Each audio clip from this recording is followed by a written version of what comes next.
So, honorable representatives, ladies and gentlemen, friends of the DCZ, welcome to the afternoon program of the 9th Sino-German Agricultural Week held here in Bangkok in Anhui province.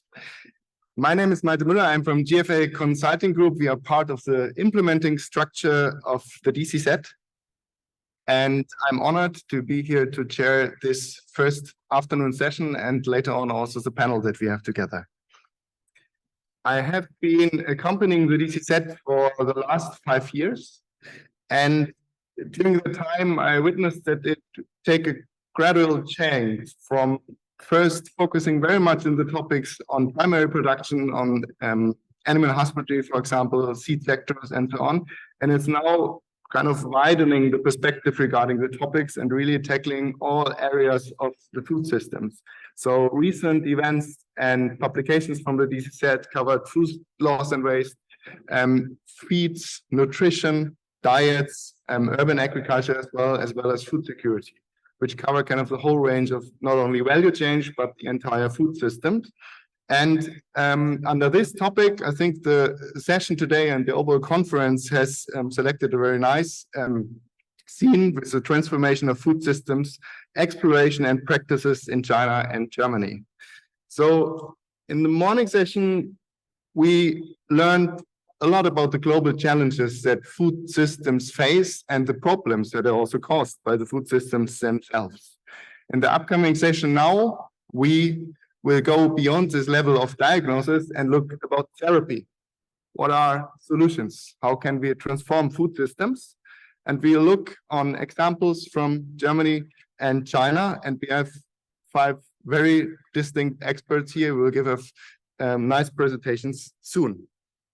So these areas will cover technical and business innovations, as well as policy strategies and questions of trade.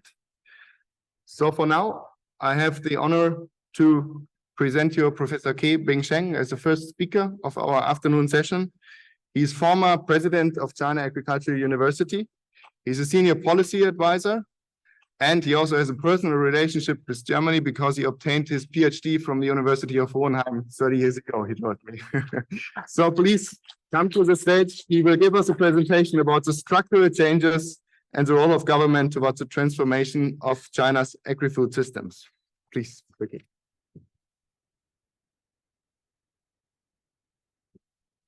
Thank you, Mr. Miller. 首先，抱歉，这个我看到座下有很多德国朋友。I'm very sorry. I've seen many German guests on the seats. I also finished my thesis in German, but 30 years have passed. I've lost most of my German, and I have to speak Chinese for the report. I haven't attended Sino-German exchanges for a long time. The event today reminds me of a lot of happy memory 30 years ago. In the past 3 decades, a lot of changes took place, both in China and Germany.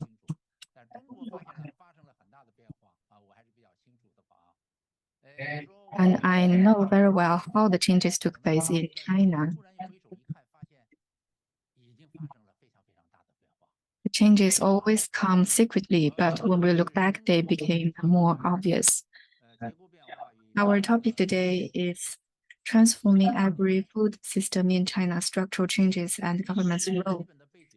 The report can be boiled down into 3 parts: background, development trends, and government's role. So let's start with the background.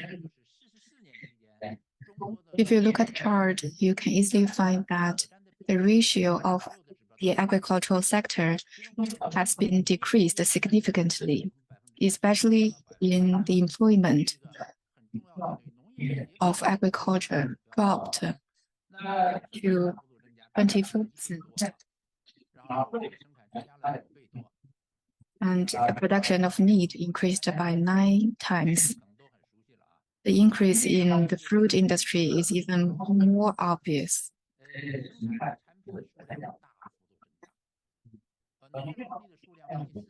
And also, the labor force in agriculture reduced by 100 million, but our agricultural input increased by 3 times.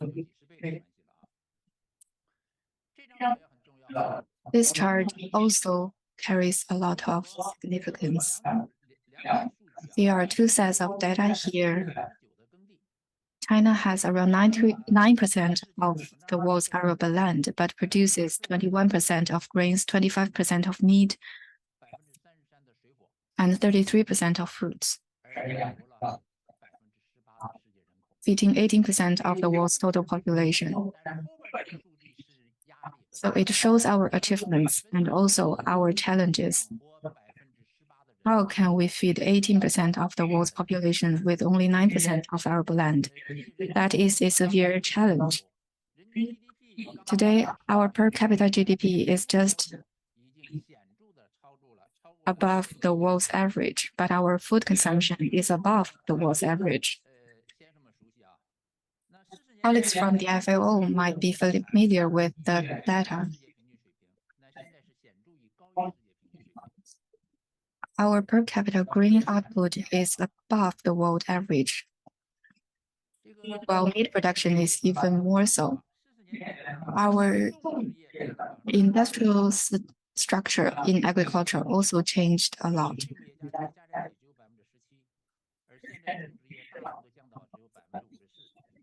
At present, the planting industry has accounted for 54% in 2023, while in meat production, pork used to account for 86%, and now the figure is below 60%, being placed by lamb and other kinds of meat. So the chart here shows the per capita consumption of meat, eggs, and seafood in China. And the reason is here. The per capita income in both rural and urban areas in China increased a lot. After deducting the inflation factors, the growth rate stands at 7%. Such a growth will definitely lead to changes in diets and also our needs for real estate and cars. People consume less rice, but more meat and eggs. So after the accession into the WTO, China has become a net importer of agricultural products. And the trade volume is going up every single day. The chart here shows the current trade volume. As you can see, China imports the most agricultural products from the world. While Japan ranks the second, the UK the third, South Korea the fourth. And the figures come from the FAO. To satisfy the needs in 2022, the most primary products imported are the grain for animal feeds. People either import livestock products or animal feeds to raise the animals. So in conclusion, China does not need more grain for people, but more animal feeds, and it will be even more so in the near future.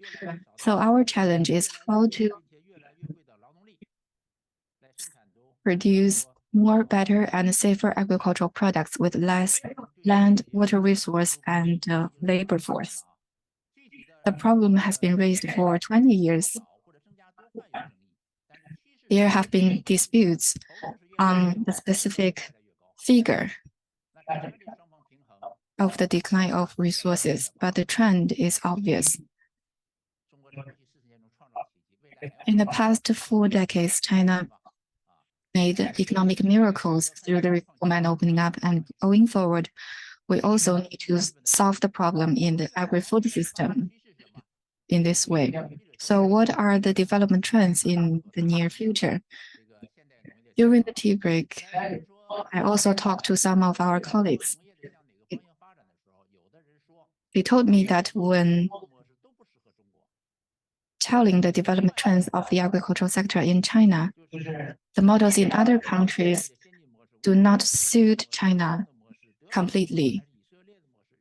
But whatever the models are, whether they are from the US, the EU, or Israel, or Japan, they must suit China in some way. Therefore, we need to learn from all the advanced countries.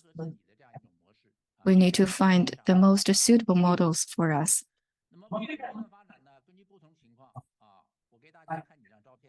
Here I can show you some photos to better demonstrate the trends. In the plain areas, the agricultural model should be what is shown on the big screen. The millet in Jilin province, the wheat in Henan province, and also the cotton in Xinjiang autonomous region. In plain areas, the trend is quite obvious. Because the income induced by each hectare of land is limited, so they need to expand production. But how long will it take for the model to be expanded remains a question. While for horticulture, the trend is infrastructure-based model. Such infrastructures and greenhouses can be seen everywhere in China because the efficiency of land use is very high in this way. The picture here shows a rose greenhouse in Yunnan province. So people can produce about 2 million roses in 1 hectare of land. For the animal husbandry industry, the production is becoming more intensive. Here is the pig hotel in China. Well, this model requires more architects and engineers to build the hotels. While for the forestry and the fruit industry, the production is also highly industrialized. But how to accelerate the development of such models? Our third part is about the role of the government in this process. Actually, in the report of China's central government and also in the speeches of President Xi Jinping, it is stressed that people need to better play the decisive role of the market in resource distribution, and also the role of the government. Market matters, but the role of the government is also unignorable. Because the government can solve the problems that the market cannot solve very well. There have been a lot of cases demonstrating that in China's development. So what are the main drivers for the agri-food transformation? We need innovation in technology, institutions, and policies. First, technological innovation is critical. To achieve large-scale production, small-scale and smallholders are not enough. More importantly, the producers need to expand their production scale to increase production, reduce the costs, and improve the quality of the products. Here, the government has played an important role. They have encouraged and helped establish a lot of cooperatives. And as for the innovation of policies, the government is granting more freedom to the government.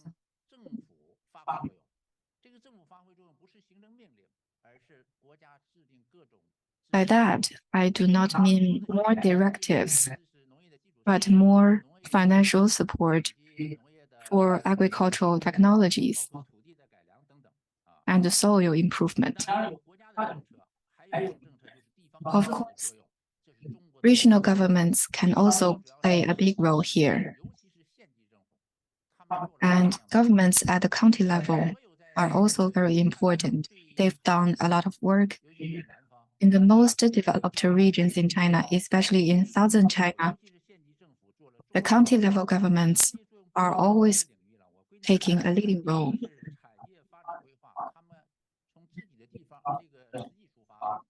First, they do the industrial planning very well to find out the most suitable products to develop. There are a lot of examples here, including the cotton from Xinjiang and apples from Yan'an, as shown in pictures. With the support of the government, the industries develop very fast. Other cases also include the construction of high-quality farmland.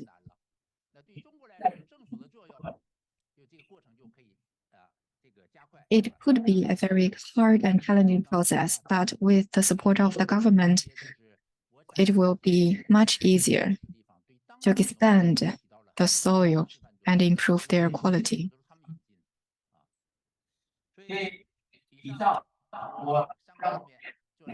So this is my introduction from 3 aspects, and I hope that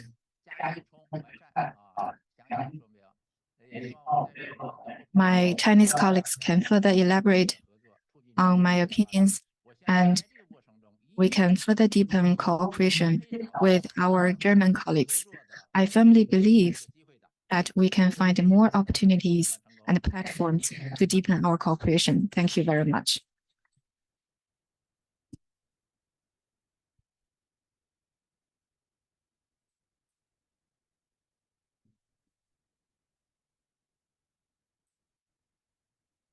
Thank you very much, Professor K, for this very interesting presentation.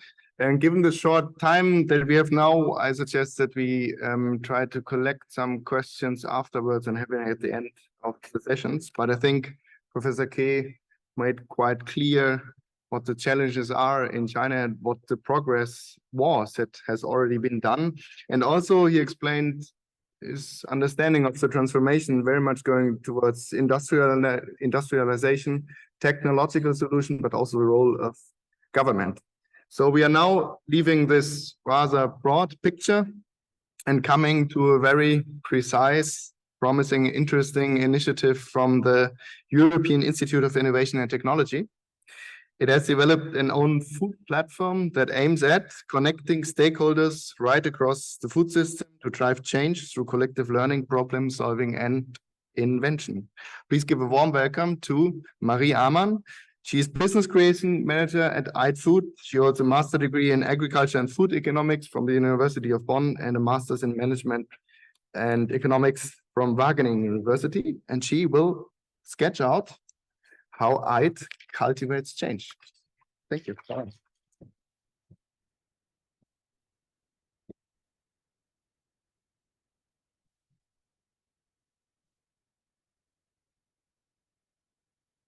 Is this? Hello. Hello, everyone. Thank you so much for the warm introduction. Yeah, my name is Marie Ammann. I'm from the European Institute for Innovation and Technology, and it's an honor to be here, and it's an honor to present you EIT Food, the European Institute for Innovation and Technology in the area of food, agriculture, and nutrition. I would like to kick this off with a short video. And now this is the time to reach out to the technical support.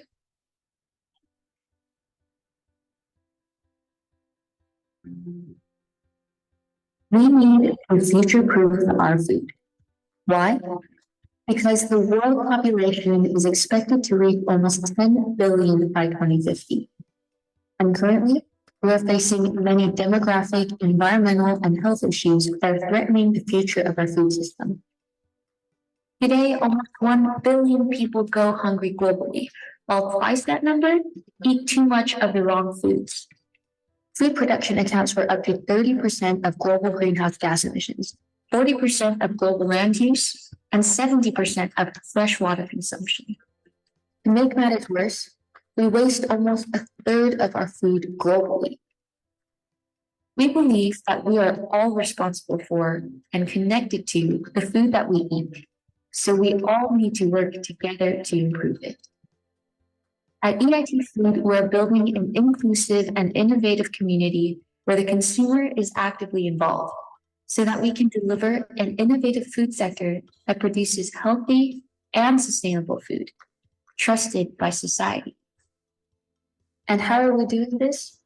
By creating and scaling up agri-food startups, by developing talents and leaders to transform the food system, by launching new innovative products and ingredients to deliver healthier and more sustainable food, and engaging the public so that they can become the agents of change in the food system.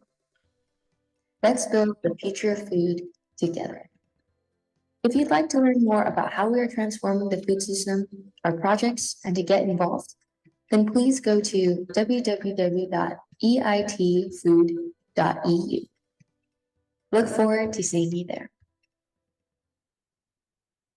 Yeah, I think this movie quite nicely summarizes what we are doing at EIT Food. But to make it a little bit more tangible, I will present it to you in the slides now as well.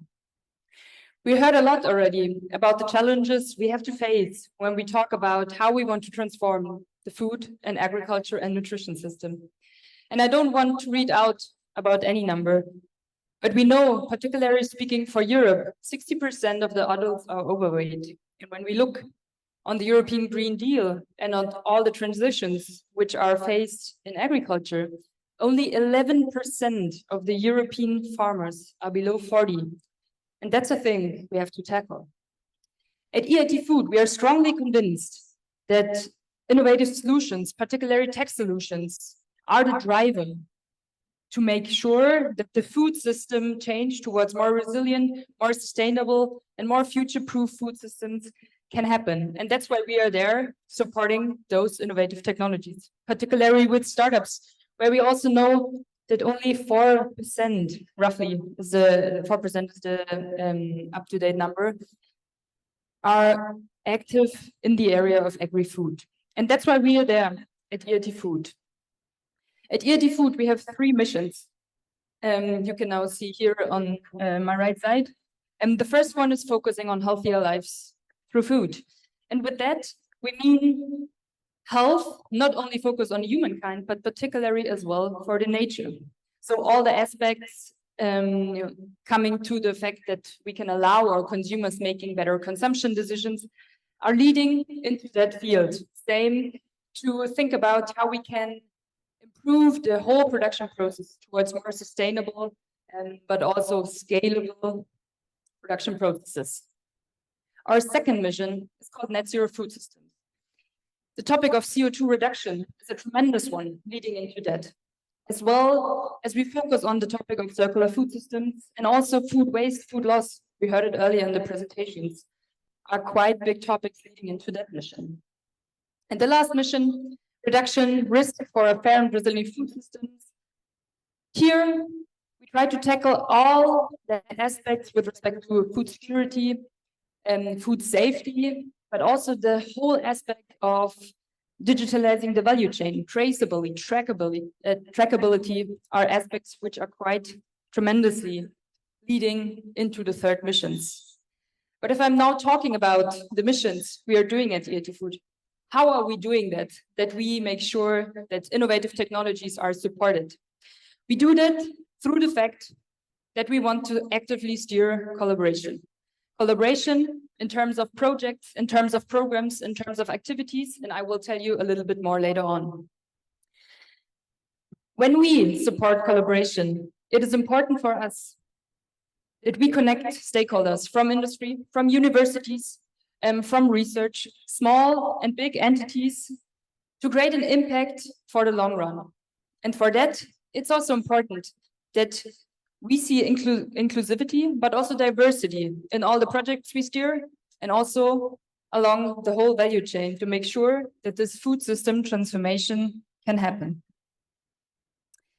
But how are we doing that? Now we have the topics, And I said that collaboration is pivotal, but we are doing that not together. At EIT Food, we always create platforms.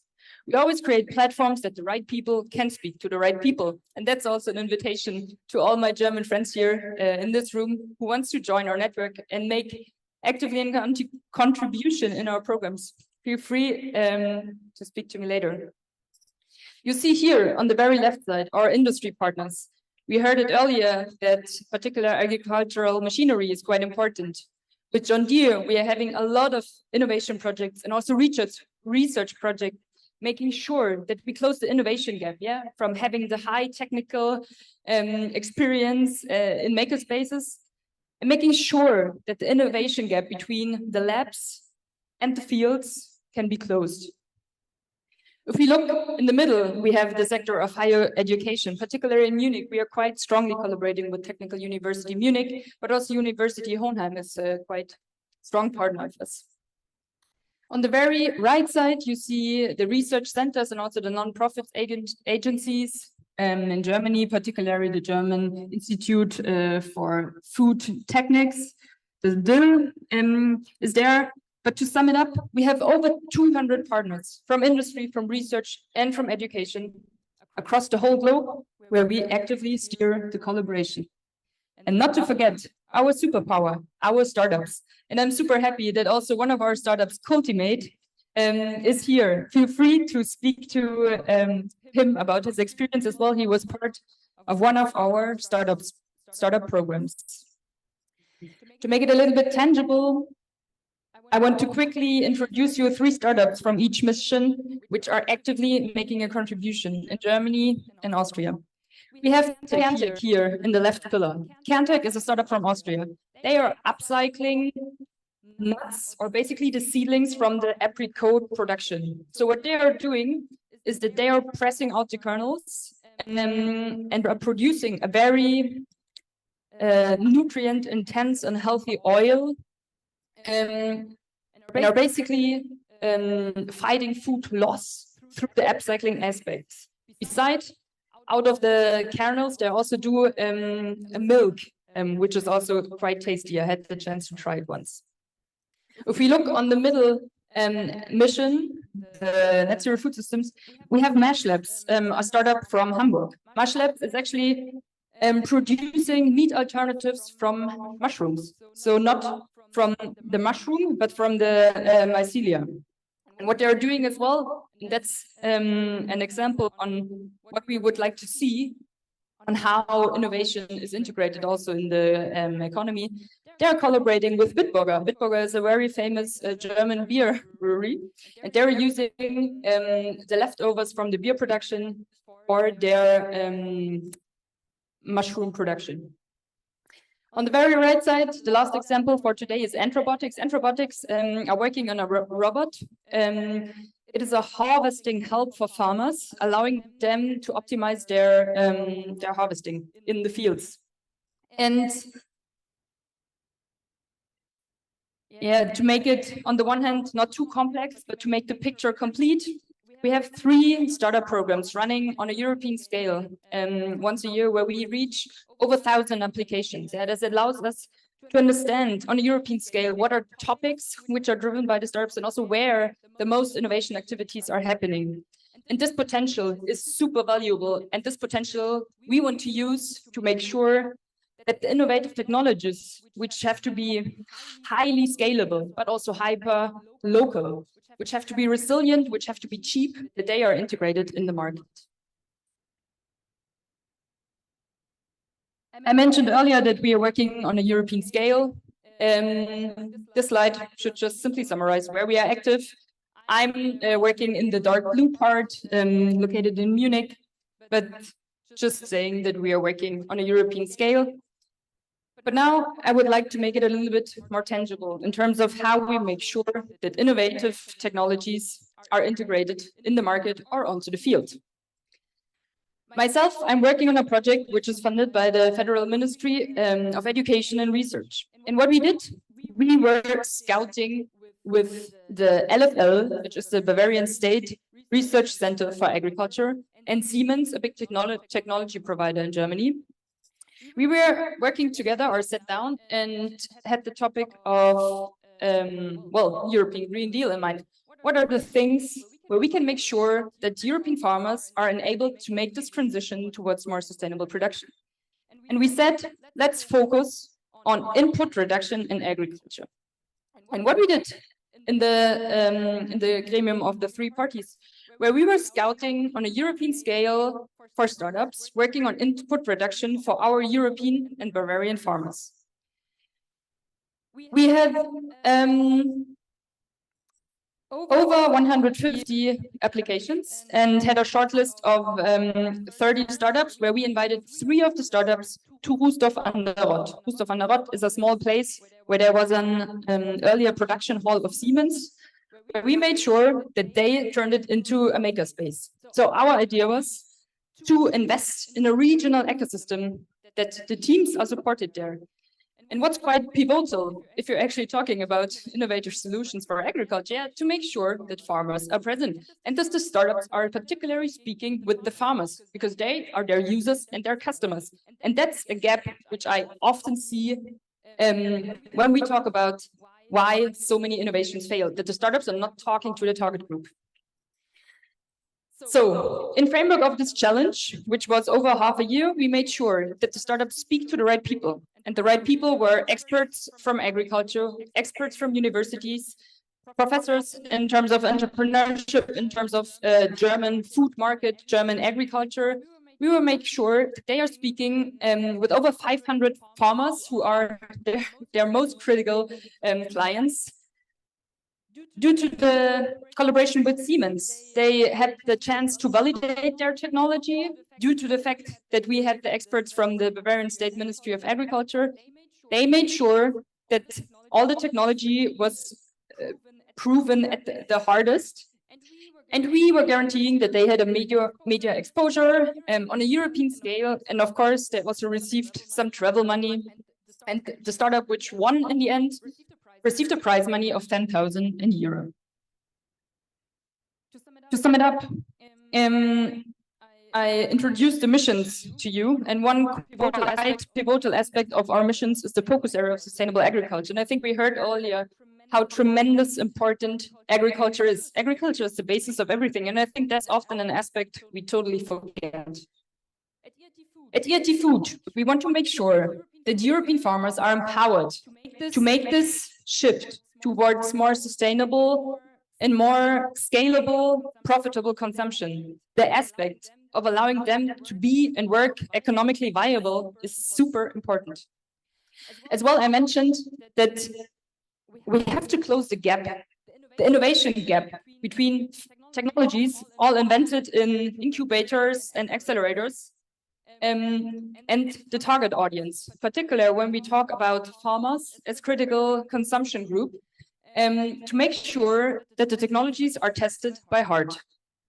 For that, the whole topic of system innovation, but also behavior change is important. And behavior change includes every one of us. Last but not least, we want to steer innovative activities where we make sure that the outputs are there to clearly create an impact. And if we talk about an impact, we mean economically, ecologically, but also socially.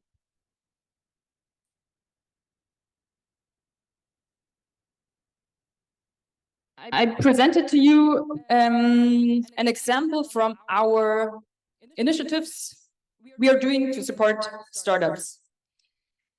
As a European institution, I always like to make the joke that we are doing a lot of things, but we are also very complex. But I still want to introduce to you, besides the entrepreneurship pillars where we are working with startup, I want to mention one sentence about all the other activities we are doing as well.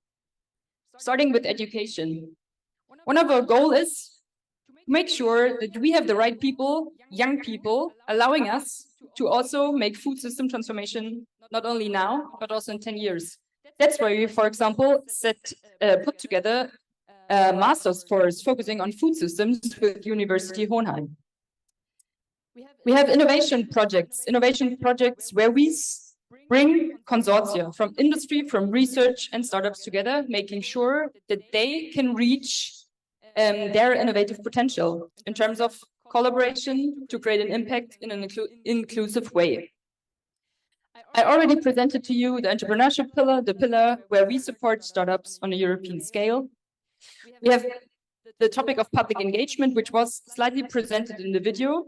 So I can talk a lot about behavior change and about systems change, but as long as we are not including the end consumer, we won't win any battle.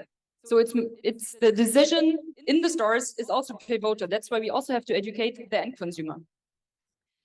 We have regional activities simply because we see that there's a difference if I talk about agriculture in Germany compared to agriculture in Spain, for example. And last but not least, we have a public affairs pillar where I'm also happy to make the link to Cultivate, one of our startups, because last week we had the Future of Food conference, one of our high policy conferences in Brussels, where we make sure that all the wishes and also the needs from our startups, but also from our corporates, are transported to Brussels.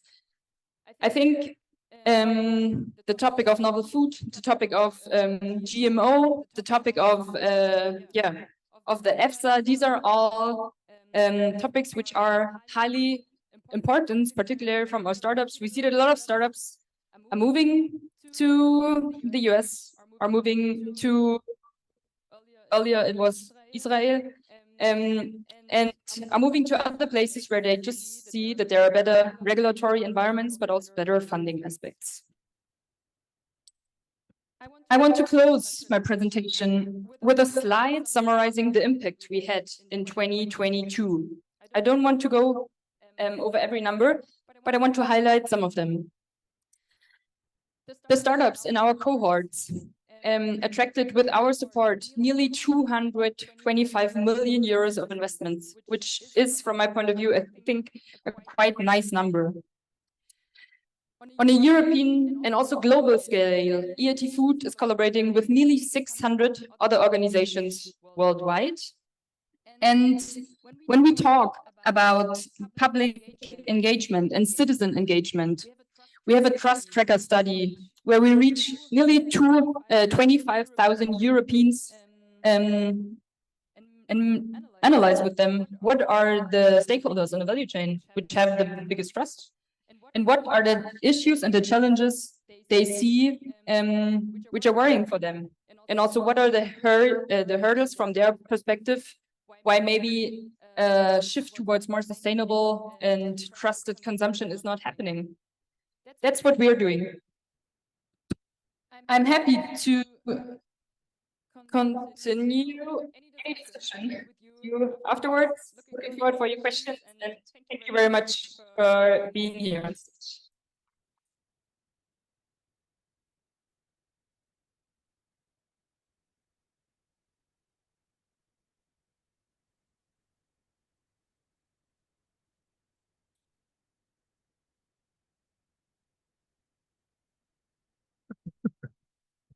Okay, thanks a lot, Maria Ammann, for this very comprehensive presentation. I think for all of us, it was quite impressive to see the range of activities of iFood, and in particular with his photos on the focus on the startups. It was very interesting to learn how iFood brings as a platform the different actors of the transformation of the food sectors together, like from farmers to technical innovators to science and marketing.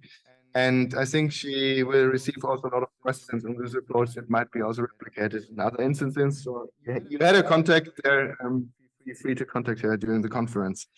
Now we are coming to the next speaker, who is Professor Wang Xiaoxi. He's junior professor at Zhejiang University, and he also received his training in Germany from Humboldt University and his PhD. And he's now still affiliated with the Potsdam Institute for Climate Impact Research. You told me that you're a modeler, so very interested to learn about what you will tell us about the models that you see. You will talk about the food systems and transformation in China and the impacts and policy optimization that are taking place. So we are very much looking forward to your presentation. Please come to the stage.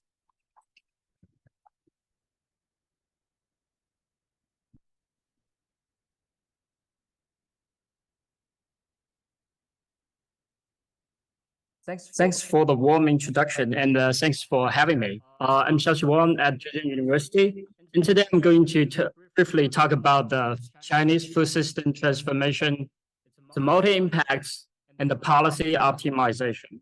So based on the research I've been doing at Zhejiang University and the collaboration with the Potsdam Institute for Climate Impact Research.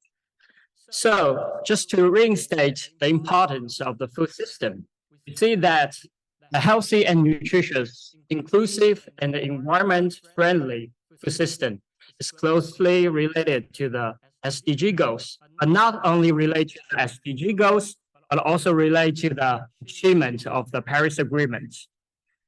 So just provide you a micro perspective. If we look at the food intake from the 1982 to 2012, with regard to different food groups, just to name a few, the fruits, red meat, and whole grains, we see a very different opposite development trends. For fruits, we see that the intake of the fruits is still below the international recommended intake level, which is according to the Lancet Commission dietary guideline. But we see there's a huge increase in the red meat consumption. So that this indicates a fast convergence of the dietary to the Western diets. And the whole grains, although there's no recommended level, we see there's a decrease over time.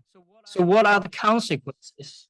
The consequences are obvious. We see there's an increase in obesity, and the malnutrition, the double burden of malnutrition contributed to the increase of mortality.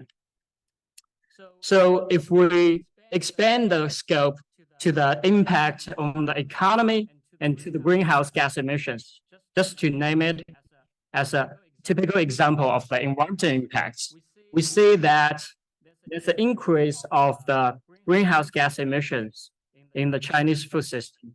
Although the share is decreased, but the absolute number is still going up. And if we come back to the mortality risk, we see it can be attributed to two main reasons. The first one is due to the low intake of the whole grains, nuts, and seeds, fruits, vegetables, and the legumes, but also due to the high intake of sugar-sweetened beverages, processed meat, and red meat. So this has certain social and environmental costs. So if we dive deep into the food system emissions, the greenhouse gas emissions, we can see that the agricultural production accounts the most. So annually, we see in 2018, there's around 3 gigaton CO2 equivalent emitted from the Chinese food system. So this brought to the question, what we can do. Can we change our diets? So if we change our diets, for example, switching from the current trend to the more plant-based diets, what are the benefits? So this is a study I have done with colleagues at Zhejiang University. And what we see that switching to the plant-based diets actually has also benefits for the cognition. You know that there's an increase in air pollution, the air quality is very low. So the right-hand panel shows that if with the increase, let me briefly explain the X and the Y axis. So the X-axis is the content of the cumulative PM 2.5, meaning that if moving from the origin to the right-hand side, the air pollution is increasing.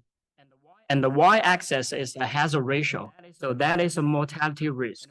And we study the group above 65 years old. Why do we do this? Because we know the Chinese society is also an aging society. So we can see that if the older people increase the intake of plant-based diets, it can actually mitigate the adverse effect of air pollution on the cognition. So that has a profound impact. But not only about the amount of the plant-based diets, but also the quality matters. Here we use the same cohort data to study the mortality risk. And we split the plant-based diets into the unhealthy plant-based diets and the healthy one. So when we talk about the healthy plant diets, the dark vegetables. Okay.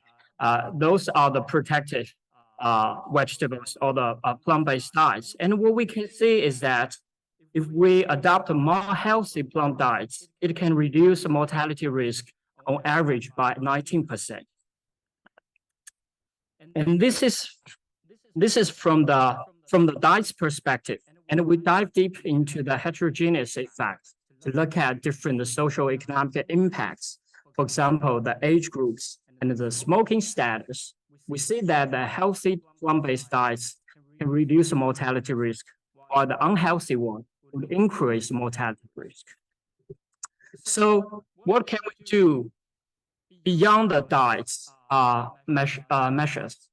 We come up with policy measures beyond the agriculture-focused perspective, meaning that we break the food system into 5 or 6 subsystems. So these subsystems are the agriculture and the food production and the food processing and the retail, and they have their own objectives. And let me dive in deep into one of the subsystems, which is agriculture and the food production. To achieve the objectives, there are certain interventions that we can consider to achieve the primary targets.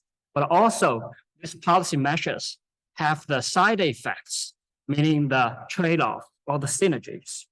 For example, phase out the subsidy to rectify the price distortion and repurpose subsidy to promote green agriculture technology.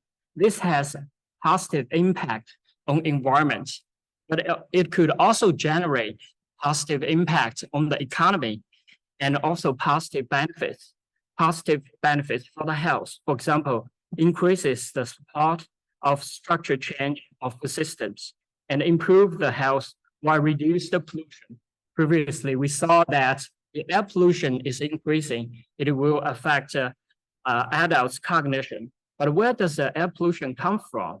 If the SO2 has been already reduced, what we see in China is that the PM 2.5 is mainly due to the chemical reaction of the nitrates, ammonia, and the NOx, which are attributed to the fertilizer use in the agriculture sector.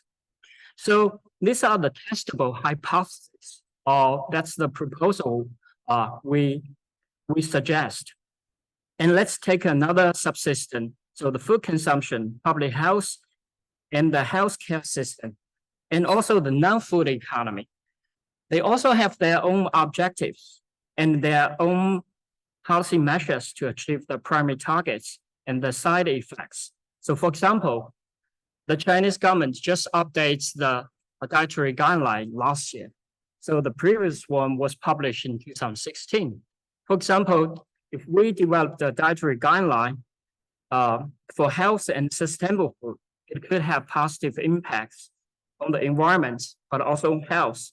It could also generate benefits for human capital, especially in the long term, and also reduce the medical expenditure and economic burden. So let's come to the take-home message, although it's not the end of my presentation. So to achieve the food system transformation in a sustainable pathway, we need to consider the interaction or the interlinkages between the food production, agricultural production, and the food consumption, but also consider not only the agriculture sector, but go beyond the agriculture focused perspective. And to do this, we need a systematic analysis. This requires a research capacity. And we also call for the multi-sector and the multidiscipline collaboration. So how are we going to do this? So I like to use an analog. So I don't know how you come to this hotel, this conference. Probably you use a Google map or use a Glauben map, Glauben地图. So it's a compass, a crystal ball. It helps us to navigate different paths, whether you come by train, by air, or by car, or cycling, right? So it provides different tools. Some of them are the dead end. Some of them can help you reach here either in a cost-effective way or more like a time-consuming way. So that's what we do. We develop a model. This is a research capacity. The tools like a crystal ball, the navigator, help us to navigate the big map. And this work is jointly done by my research team and the colleagues at the Potsdam Institute for Climate Impact Research, where I did my PhD and worked there. So what we do is that we also develop a big data platform of the Chinese food system. So in order to drive the model, we need the data. So we have the data spans from the food value chain and the food environment, individual characteristics, consumer behaviors, etc. And just to give you a concrete example, how do we drive this model? So the left-hand side, okay, on my side is the right-hand side. Okay, probably. This is a model. It looks like a balloon, right? So it's a system. If we push from the bottom, it will goes up. So the top edge will be pushed up. So it means that one individual policy might not be sufficient. We need a combined policies. And how do we drive the model? We use a cutting-edge econometric method to use a very micro-level data to estimate, identify, for example, the policy impact on the fertilizer policy reform. Okay, so this table shows the fertilizer policy reform on the amount of fertilizer used by farmers. And we see it's a negative sign, meaning that it has impact or benefits to reduce the fertilizer use. And we know in China consumes over 30% of the global fertilizer, and it contributed to the air pollution, water pollution. And the bottom table shows the impact of fertilizer policy reform on the yields, because we also concerned about the food security. And we can see that it actually drives up the productivity.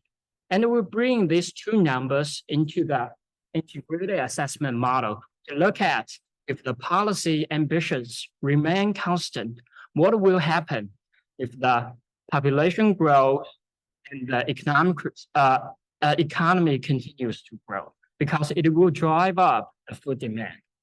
So that's the results. So we have the scenarios. So this is really like a tabletop exercise. You can build this machine and try to do the ex-ante analysis. Even the policies, for example, are not implemented in future, or we keep it constant. And we can see the fertilizer will be decreased, but it will come up if the policy ambitions remain constant. Only if the government continues the effort to reduce the fertilizer use, we can see that there will be a reduction in the different types of the N pollution. So the N2O is an important part of greenhouse gas emissions, and ammonia, NOx are the important part of the air pollution. So coming back to the previous slides that I mentioned, the adverse effects of the air pollution on cognition. And this is about the environmental impacts. How about food security? The government is also concerned about the food self-sufficiency. So what we can see, if the results until the 2060, that is a milestone that's set by the government to achieve the climate neutrality, right? And we see that the food prices will be intact in the policy as usual. And why and how this is achieved? This is due to the improvement in the productivity. We look at the different types of productivity, the land use intensity, average yields, and the nitrogen productivity. So this will be my close slides. We have seen that we developed the research capacity to analyze the interactions between the environment goals and the food security or the economic outcomes. But how are we going to provide heuristic insights into the comprehensive food system transformation to optimize the policy? So what we do is to first develop the scenarios that comes from three aspects. The first one is the diets, and the second one is the sustainable environment. And the third one is inclusive growth. Each bundle of policies contain individual measures, and they deviate from the baseline scenario and come to the end of the final target, the comprehensive food system transformation. And to analyze this pathway or navigate different routes, we need a more complex models. This is also a joint work done by my research team and colleagues at Potsdam Institute for Climate Impact Research. We developed a couple model framework, which is called the food system model. So it contains not only the agriculture sector model, but also the macro economy and energy sector model, the income model, the dietary health model, and even from the biophysical science, the vegetation model and the climate model. And the models represent different sectors, and the sectors are coupled in a hot coupling mode, meaning that the feedback are also considered.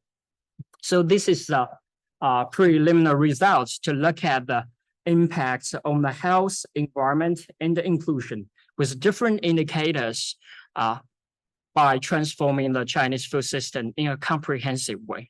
And we can further elaborate to look at the more details one in a special explicit results. For example, the nitrogen surplus and the water stress.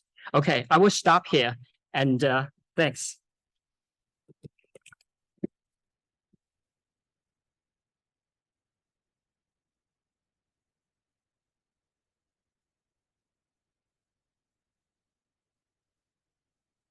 Thank you, Xiaoxi for this nice presentation, very much from a perspective also for a researcher, but I think it covered some very important aspects. And I'm happy that you made reference in the beginning to the Eat Lancet guidelines, who suggest a planetary health diet. And you also came to the conclusion that there is a plant-based or is a potential for plant-based diets in China that could increase human health as well as increase environmental health. So that's very interesting, and also closes the circle because we had this morning Dr. Fan Zhengen with us, and he drafted or is one of the co-authors of the Eat Lancet guidelines. It's very interesting. And on the other side, an important message from your presentation for me was as well that there's a big role for policy, actually, when we think about fertilizer reduction. I think you made that perfectly clear that there's this potential, and I'm also looking forward to discuss these points later on, maybe in the panel discussions. So as the next speaker, I would like to ask Professor Glauben to the stage. He is co-director of the Leibniz Institute of Agricultural Development in Transition Economies, or short IAMO. IAMO is also a prominent partner and co-implementing partner of the DCZ. You see them here as well. Professor Glauben is also professor at University of Halle, and will give a speech on agricultural trade, geopolitics, and global food security. And I think I can say that he is very much also an expert on Sino-German research cooperations for many years now. So, Professor Glauben, please, the floor is yours.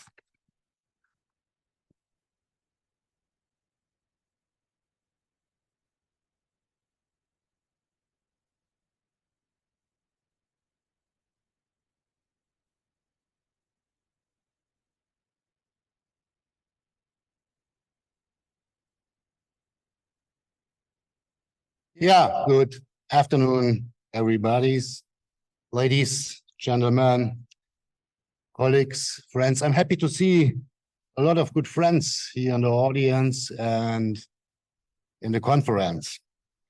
I just came together with my colleague from IAMO, Professor Zun, from the class conference in Sanya, and the second meeting of Global Food Association of Young Scientists in Wuhan.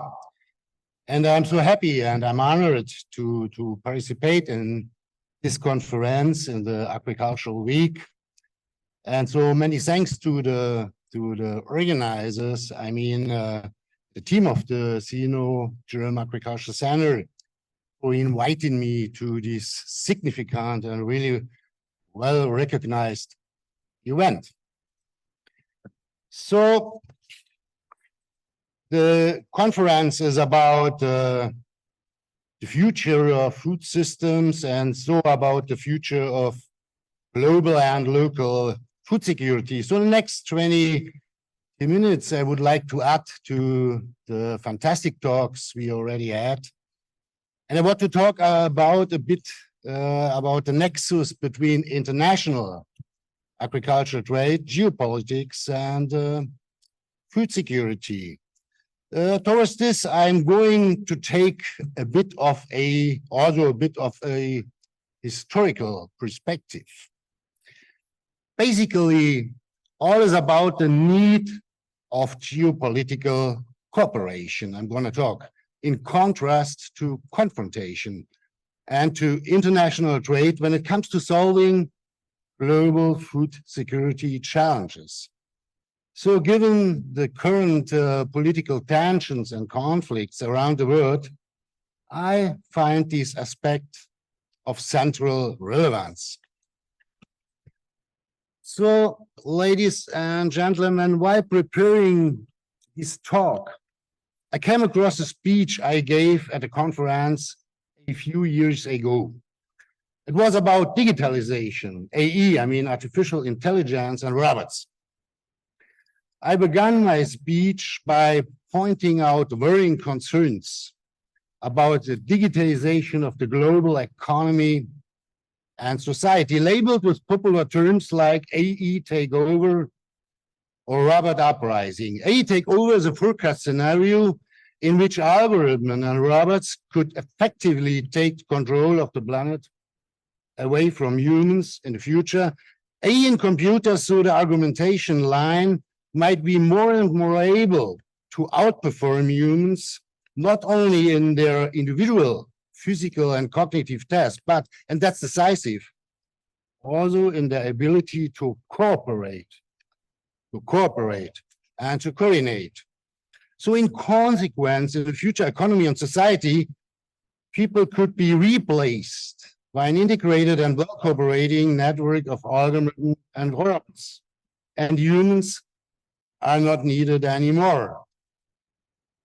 So why I'm talking about this?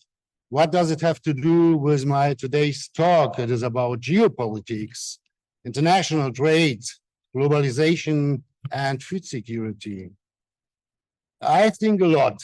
Both issues address very fundamental concerns about the future shape of the global economy, if not of the world order. Both deal with the competition of global economic and society systems.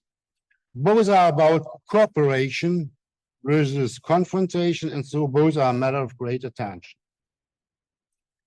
So let me now come back to the issue of deglobalization, globalization in the wake of geopolitics takeover. It sparked a huge debate, at least since mid of the last decade, on whether geopolitical power plays are taking control of the global economy away from free and open markets.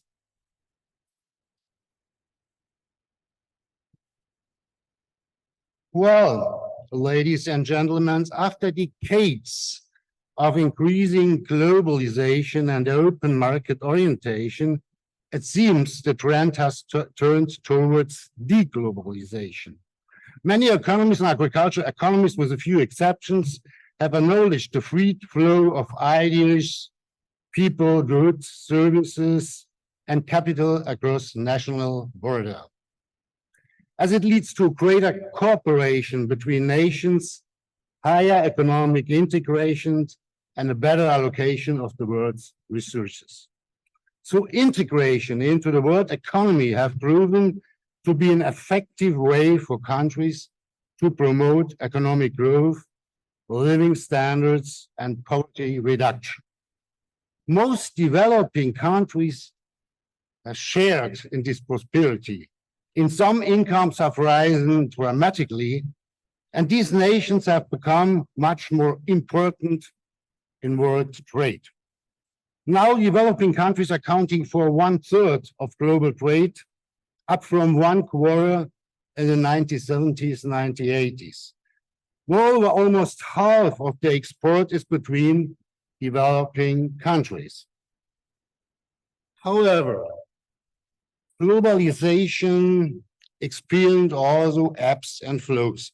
Since the Industrial Revolution in the early 19th century, we have had two periods of deepening cross-border economic integration and one of the reverse. That is one period of economic and political isolation. The first period of globalization lasted until 1914. The second began in the early 1950s and accelerated from the late 1970s, in particular since the 1990s. More and more nations and economies integrated with each other.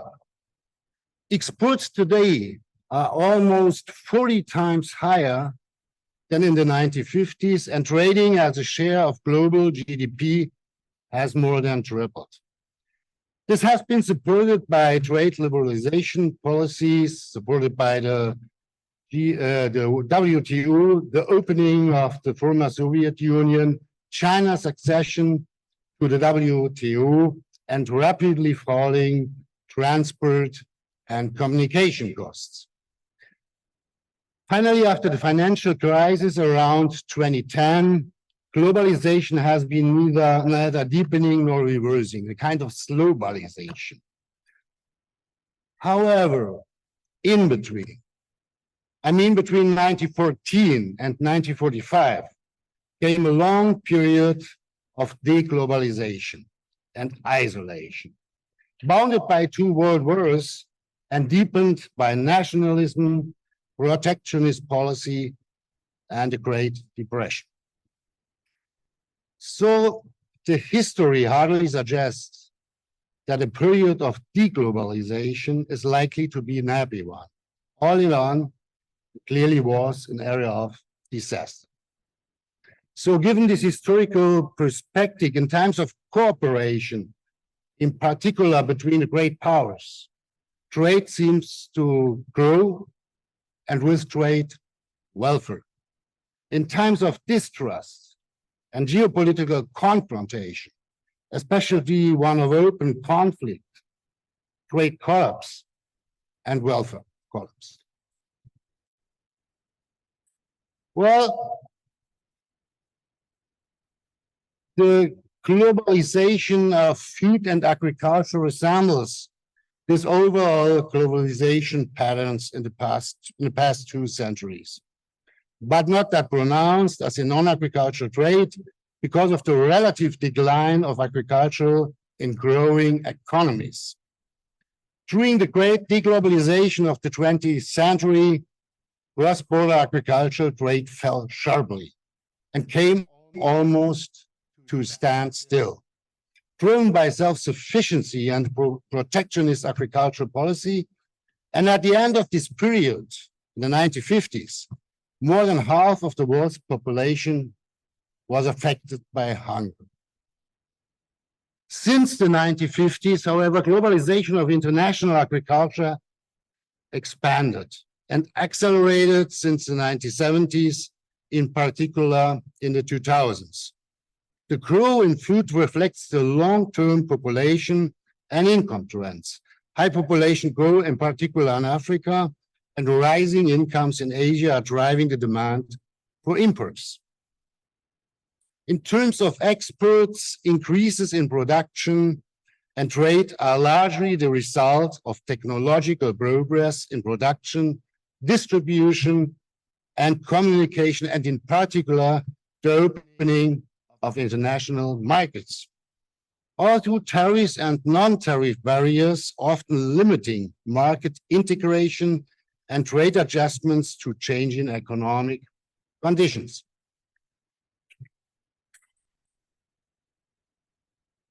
Today, exports of agricultural commodities are up to 10 times larger than in the 1950s. Since the founding of the WTO 3 years ago, agricultural exports have more than tripled from $450 million to 1.6 trillion US dollar. At the same time, real prices have fallen over a longer term, for sure with high fluctuations.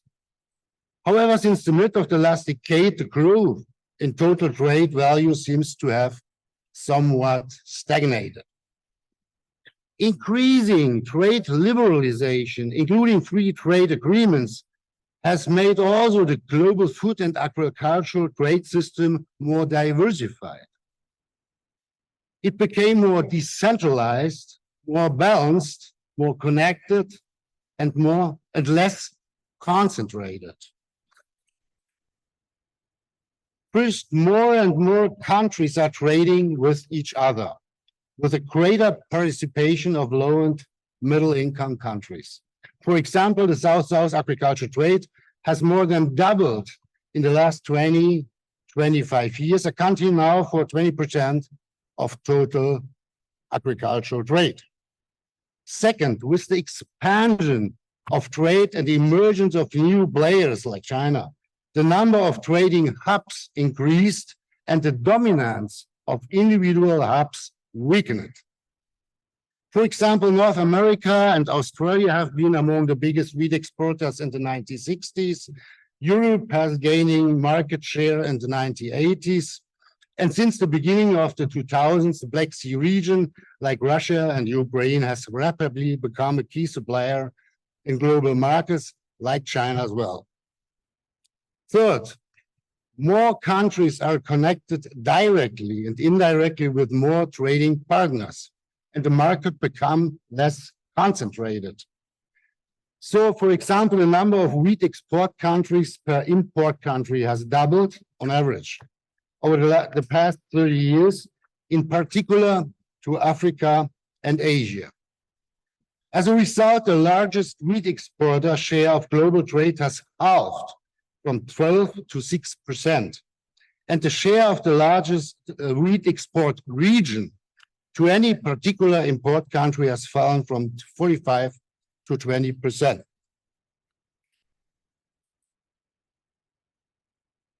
So, a largely free trading system has essentially paid off. A combination of stable trade relations paired with flexible short-term and long-term adjustment processes has largely contributed in balancing supply in certain regions with demand in other regions. Moreover, it has been proved to be relatively robust in the face of a variety of market disruptions, crises, risks, including geopolitical risks over the past decades. So far, agricultural trade has significantly contributed to food security, in particular, also in the global south. Today, MENA region imports almost 70% of its domestic food requirements. For the most other regions, the proportion of imported food varies between 20 and 30%. Further, the number of people affected by hunger and malnutrition fell by 25% from 800 million to just under 600 million in the first 2 decades of the century. Today, 10% of the population is affected by hunger risk. This is not acceptable, but it is by far less than in the 1950s.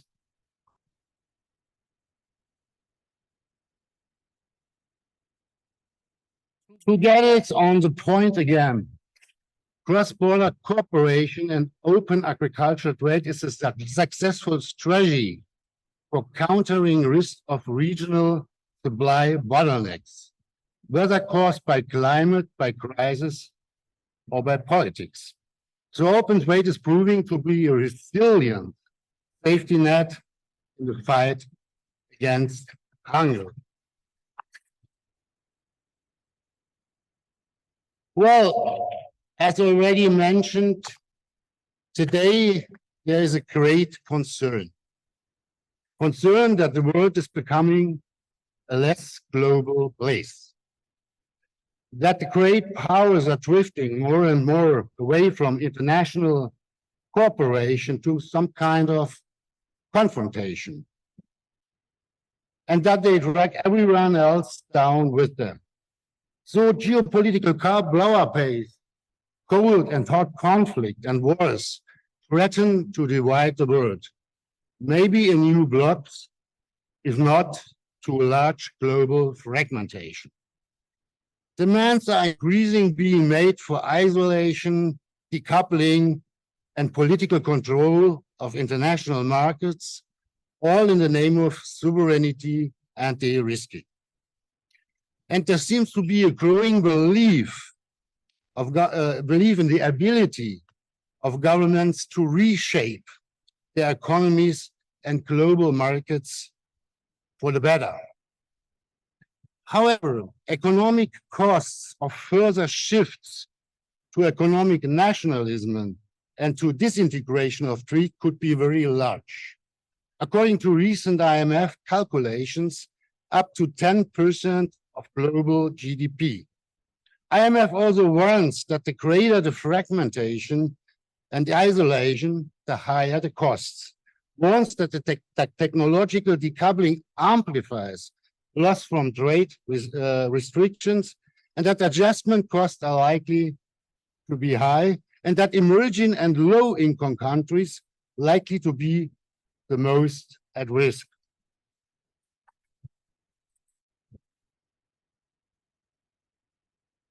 A very similar picture, if not even worse, would be expected if agricultural system become more isolated, decoupled, and fragmented in the wake of geopolitical posturing. And all that past achievements in food security and hunger reduction would be wiped out. It is well known that hunger, climate change will exist in a vicious circle. Most at risk are people in the global south. First, despite the success in the past, FAO expects in 2030 at least 700 million people, 10% of the world population, will suffer hunger.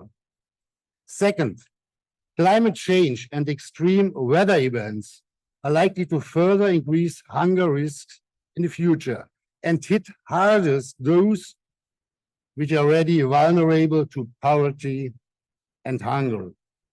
Third, around 60% of the world's people affected by hunger live in areas prone by armed conflicts and wars, where agricultural systems are unstable and the important need for stable food is high. So against this backdrop, most experts highlight that the future globalization and free international trade will play even greater role in meeting the global demand for food.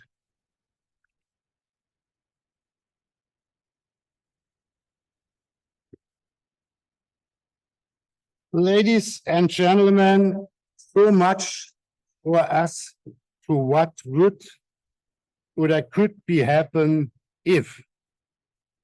The question remains what actually will happen in the future. Must we assume that markets and national economies will have to reckon with the primacy of geopolitics in the future? So are we facing a geopolitical takeover? What is the end game? Well, opinions widely differ. Some voices say, yes, it comes as it must. That's the right way in its long overdue. Because international trusting, international cooperation between the great powers is no longer a resilient concept. They strongly advocate for decoupling, onshoring, reshoring, and intervention to protect national economic, technological security, no matter what it costs. And indeed, the number of trade interventions, including agricultural markets, has increased massively since the mid of the last decade, up to tenfold. And the review of company reports suggests that the issue of reshoring and onshoring is gaining importance.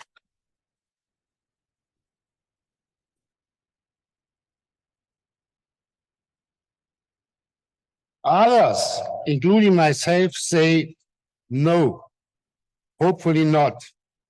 That's completely the wrong way. By seeking to enhance their security, great powers make their rivals more insecure, creating a dangerous downward spiral of distrust. One would not heading to a benign localism, but towards a negative-sum battle. Decoupling, reshoring, excessive supply chain regulation are intensifying confrontation in terms of globalization and isolation. What went up was the waste of natural resources, the loss of welfare, and the inability to solve global challenges such as climate change, poverty, and hunger. To be honest, I lack the fantasy to believe that this is the end game. Besides the fact that in practice, in the real world, it is almost impossible to make planned economy and market control ambitious in such dimensions work. Maybe I'm naive, but I still have the hope, the trust in governments, diplomats, business people, that they will not allow such a downward spiral. What we need is more, much more, and not less cooperation in the world. If we don't want to leave our children in poverty, hunger, and conflict. Many thanks.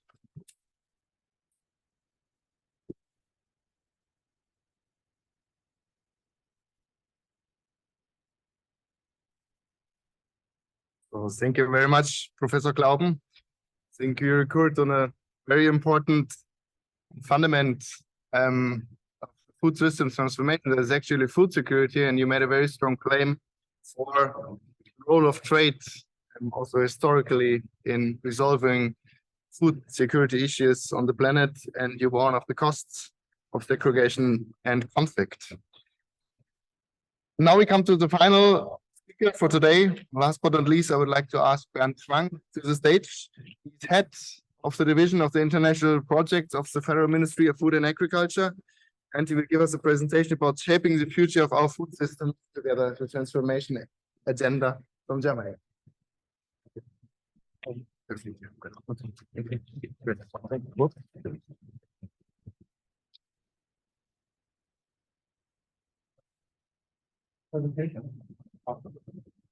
I skip it? Skip it. Yeah. So.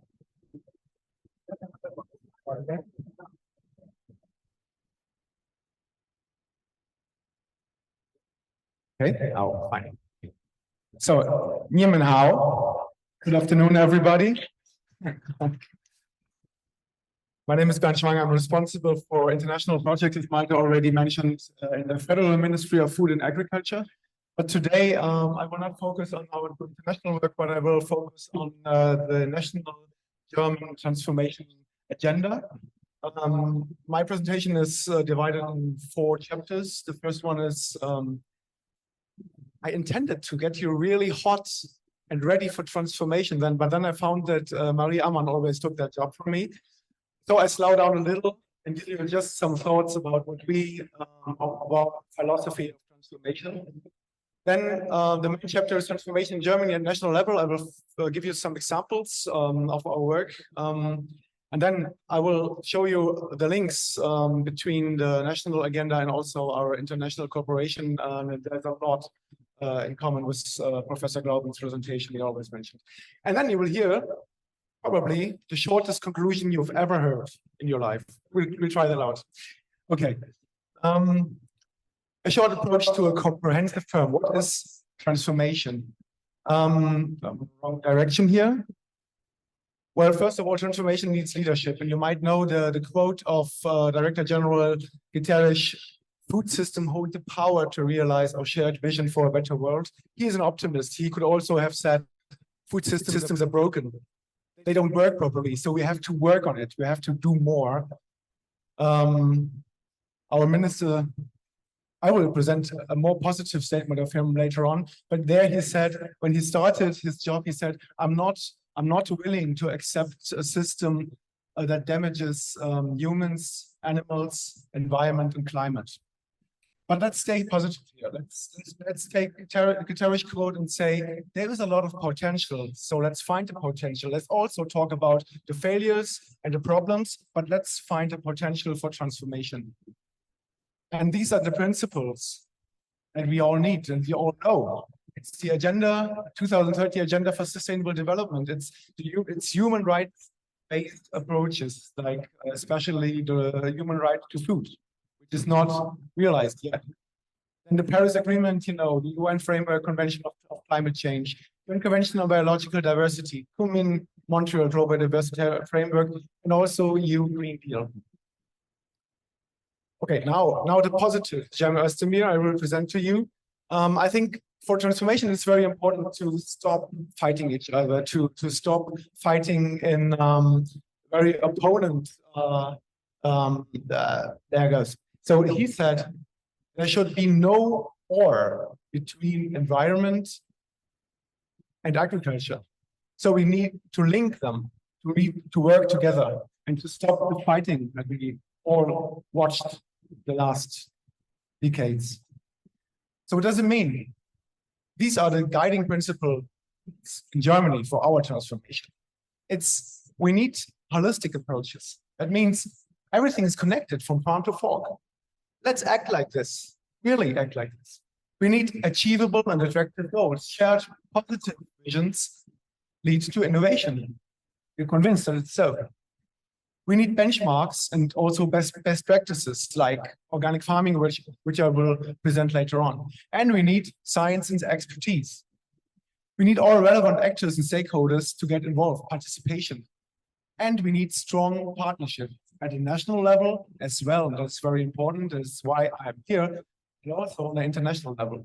And it doesn't come just like this. We need intensives.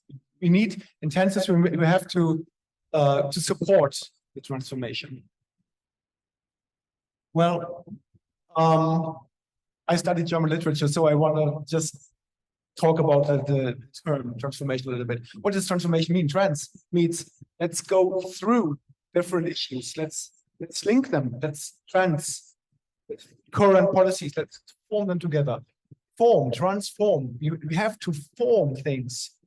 Think new. We have to form new ideas and innovation. And then we have to act like I play soccer myself. We have to act in a good formation. Everyone has to know what he has or she has to do. So let's play together as a team. That's very important for your transformation. And then I'm convinced then we can come from reaction to action and be able to shape this change together. And what that means, I will present now to you from the German perspective. First of all, I'll give you a quote. This is a quote from Richard White. He said, worried about biodiversity loss, focus on food. Worried about freshwater supply and quality, focus on food. Worried about deforestation, focus on food. Worried about overfishing, focus on food. Worried about climate change, focus on energy and food. And I will add to that one sentence, maybe you can help me to finish it. What should the DCZ continue to do? Any idea? Focus on food. I'm convinced that it's very important. That's what we can do. So the BMEL's overarching goal is to elaborate the political framework to sustainable agri-food systems and shape the therefore necessary change. This is transformation. And that means transform food production and nutrition into a system that permanently secures the basis for healthy and adequate diets, in which farmers can operate in an economically viable manner, and a system that protects the environment, animals, and the climate. So some examples. And I will present here some figures and facts, and then I will present to you some objectives, but also action. First of all, maybe it's the most important issue of our ministry is mainstreaming organic farming. Organic farming. Just some figures and facts.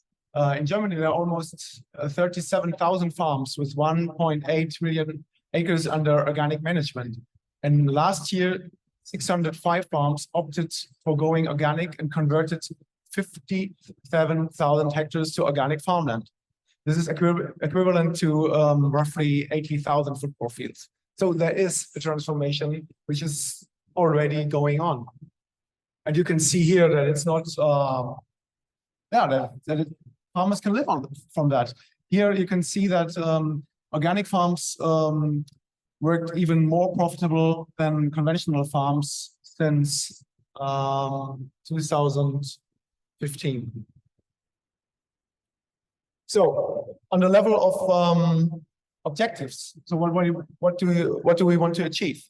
An overall system for sustainable supply chain from production to processing and marketing, sustainable land use, protecting biodiversity, animal welfare, sustainable food and nutrition, and innovation and organic farming can then be an innovation driver for agribusiness too. What do we have to do as government? What can we do to support this transformation? So we have a clear goal. We said we want to have 30% organic farming by 2030. This is quite ambitious, but that's what we have as goal. And then we have to form clear benchmarks and guidelines for catering and school meals. They are the ones who buy the organic products, and we formed this benchmark especially for schools. And then we have a program which supports organic farmers when in the transformation. We give money to information to them, and we have a protein crop strategy which also includes organic farming. The last one is the 20,000 organic farming strategy of the EU. Okay, let's focus on another issue towards future-proof animal husbandry. A fact from our nutrition report from this year: a vast majority in Germany, it's 94%, find it very important to ensure better animal husbandry conditions with fewer animals in stables. That's what German consumers want. So we have to act here. And our objectives are animal welfare, for sure, better animal health, fewer antibiotics. Labeling is also very important to give. Oh, okay, this is translation. Am I too fast? The translation comes quite late, right? No? Okay. All right. Okay. Checked. So it can also be an answer for the food fuel fiber nexus. So action. The animal husbandry label. I know that labels in China are not so important, but in Germany it's very, very important. Consumers in Germany, they really want to see on the products what is the difference between the one product and the other, and they rely on labels. So we just started an animal husbandry label for pigs, and we going next on other cattle like chicken. And then we have to give incentives for an promotion investment in good husbandry. That it costs a lot of money. It's investment to have those new farms and stables. So we support that with money from the government.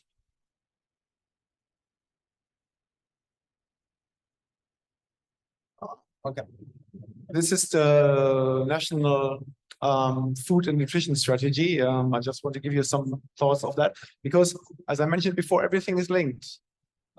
People won't buy the organic products if they are not informed, and it starts in school to make sure that people know what is healthy food and what is food that is climate friendly produced.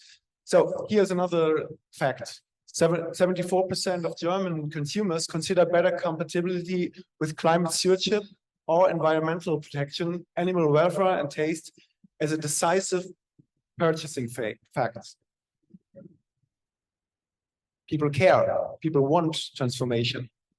And our goals here, we aim to make it as easy as possible for everyone in Germany to eat healthily and sustainably. That's why we promote more plant-based diets, starting from schools. And And on the action side, we got to promote and create appropriate beneficial dietary environments and patterns. That's also what you learn in school. You have to find when you go to the school restaurant. So it has to be combined, everything. And then improve community catering, such as schools and hospitals with these healthy and sustainable food. Very important, and Maria Ammann also mentioned it, is the national reduction. No, that's the wrong thing. This is the national reduction and innovation strategy for sugar, fats, and salt and processed foods. Also something which is going on since 5 years. And then the next one was the thing I was referring to. It's the campaign Too Good for the Bin. So we really have a 10 years lasting campaign on food loss and waste, which is very successful in Germany. And then labeling also is very important to make a difference. Then that's quite new. We finance model regions. There will be 10 model regions who are living new ideas of a healthier life. All right. Next, forests. I'm not sure if forest was already mentioned here, but forests, Marta says yes. It's also our responsibility. I can make it short, but also a fact which shows the importance of it.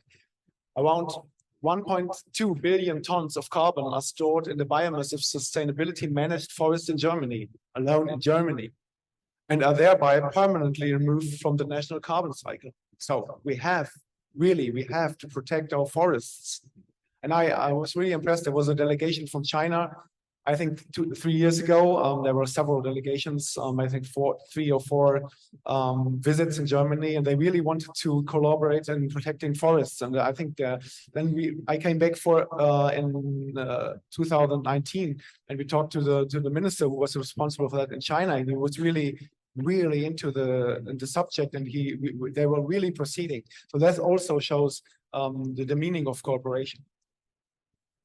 Okay, I keep that short.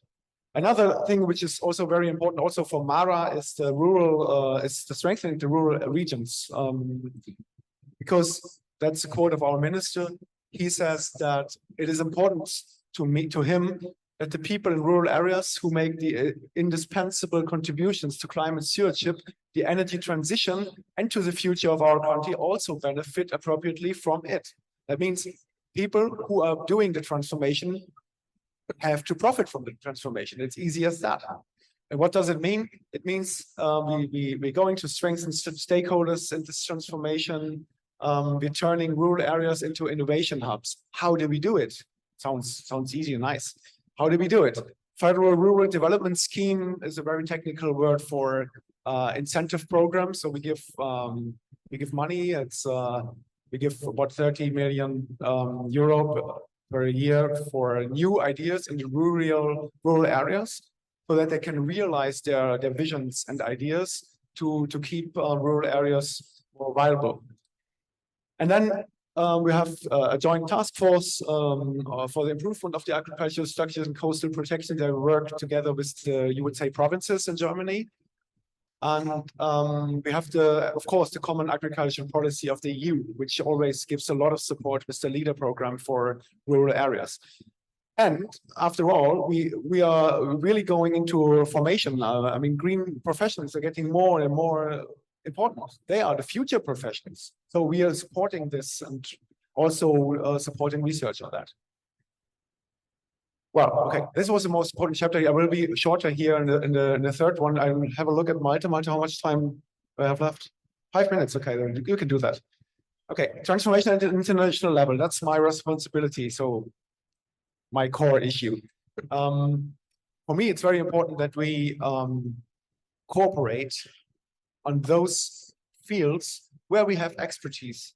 And as I showed you before, we have a transformation agenda, and the transformation agenda is also accompanied by very distinguished research institutes, experts, policy makers, also civil society. And that's what we can bring into such a partnership. That's what we really want to do. We want to form things together with other countries. And just to give you a few examples, this is the GFFA, it's our most popular international conference on food and agriculture, and it also is focusing next year, 2024, on food systems of our future, joining forces for a zero hunger world. You see, we really want to cooperate. And just to give you some examples, I am responsible for 3 pillars of the international work. The first one is a bilateral project cooperation. We currently cooperate with 21 partners worldwide. The second is a project work with the FAO within the bilateral trust fund. And the third one is we have a food security research program. And we finance focus programs on food security. So hand in hand, we have to work to speed up the transformation towards resilient and sustainable food systems. That's what I do. And to give you some examples, also one more time, the goals. For us, it's very important to strengthen agroecology for more climate resilient, resource-friendly, and sustainable food production. For us, it's also very important to strengthen food sovereignty. That's also very important for the Chinese politics, I know. And providing strategies, legislation, and structures for sustainable food production. And involvement and participation of civil society in research institutions is very important. And then taking account of gender dimensions. I will show you in 2 slides that we are also doing very, very nice programs to strengthen women and youth in the agricultural sector. So maybe the first, some examples for our cooperation with the FAO. We are going to strengthen the CFS. We are mainstreaming human rights-based approaches. Then we'll have a campaign with them, with the FAO. It's called also Too Precious for the Bin, Food Waste and Loss, and agroecology in city regions. In the city regions, we haven't found them yet, so we're in the process to find them. It will probably be in Southern America and East Asia.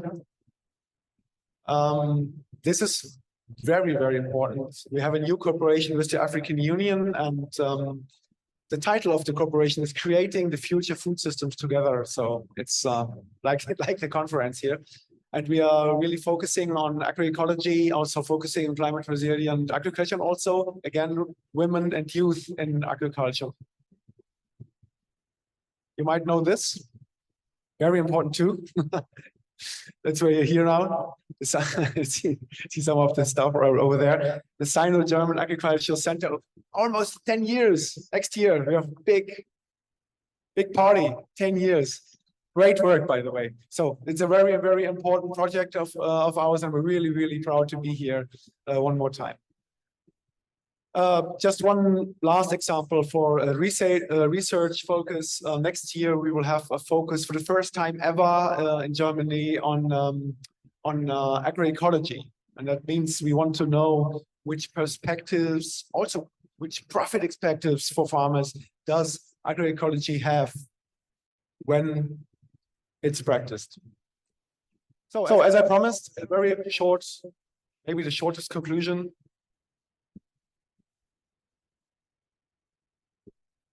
Doesn't come.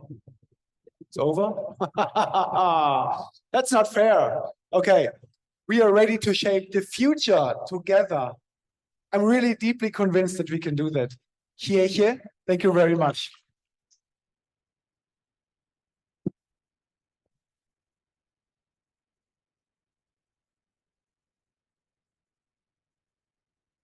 Thank you, Bernd, for the presentation and this very nice conclusion at the end. I think that very much also completed the picture for the presentations because it gave us a policy perspective to it. So Bernd Schwang laid out what is the idea of transformation, how BMEL and the German government is addressing the transformation agenda under the main topics regarding agriculture, organic farming, animal welfare, nutrition, forest management, rural areas, and agroecology. And I also think it gives us a very good start for the upcoming panel discussion that is soon to start in about 15 minutes. I just want to have a look at the audience and to see whether there's a very pressing question maybe to the speakers. If not, I would kindly ask you to keep any more questions also for the upcoming panel, where we'll try to involve much more the audience. Then I would like to say thank you most of all to all the very nice speakers and presentations that we had today, and to you as an audience, and of course also to the online audience that is watching the whole day already. So thank you very much from my side, and see you later.